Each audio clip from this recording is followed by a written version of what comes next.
Hi friends, கருப்பு உளுந்து இட்லி பொடி தான் செய்ய போகிறோம். நிறைய பேர் என்கிட்ட கேட்குற ஒரே விஷயம், இந்த கருப்பு உளுந்து இட்லி பொடி டேஸ்ட்டாக சூப்பராக இருக்குங்க, என்ன தான் பண்ணாலும் எனக்கு வரவே மாட்டுது, நீங்கள் எப்படி தான் செய்கிறீங்க கொஞ்சம் சொல்லுங்களேன் அப்படின்னு நிறைய பேர் கேட்பாங்க.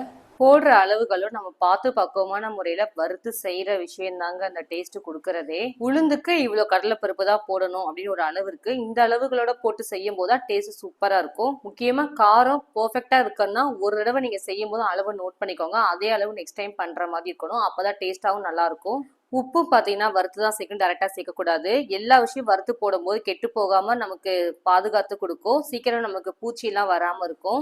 ஒரு சில பேர்லாம் இட்லி பொடி அரைச்சாங்கன்னா ஒரு மாசத்துல வந்து கட்டி கட்டியாயிடும். அது காரணம் பார்த்தீங்கன்னா சரியாக வறுத்துருக்க மாட்டாங்க. அதனால ஈவனாக நல்லா கலர் மாற வரைக்கும் வறுத்துட்டு அதுக்கப்புறம் இந்த மாதிரி அரைச்சி எடுத்துருந்தீங்கன்னா போதும், சூப்பராக இருக்கும். இப்படியெல்லாம் பார்த்து பார்த்து ஒவ்வொரு விஷயம் நான் கஸ்டமர் கொடுக்கறதுனால தான் என்னோட டேஸ்ட் பிடிச்சி நிறைய பேர் வாங்கிட்டு இருக்காங்க. உங்களுக்கு வேணும்னா ஸ்க்ரீனில் தெரிய நம்பருக்கு ஒரே ஒரு டெக்ஸ்ட் மெசேஜ் மட்டும் பண்ணுங்க. எந்த ஒரு நாள் சரி கொரியர் சர்வீஸ் பண்ணித்தரோம்.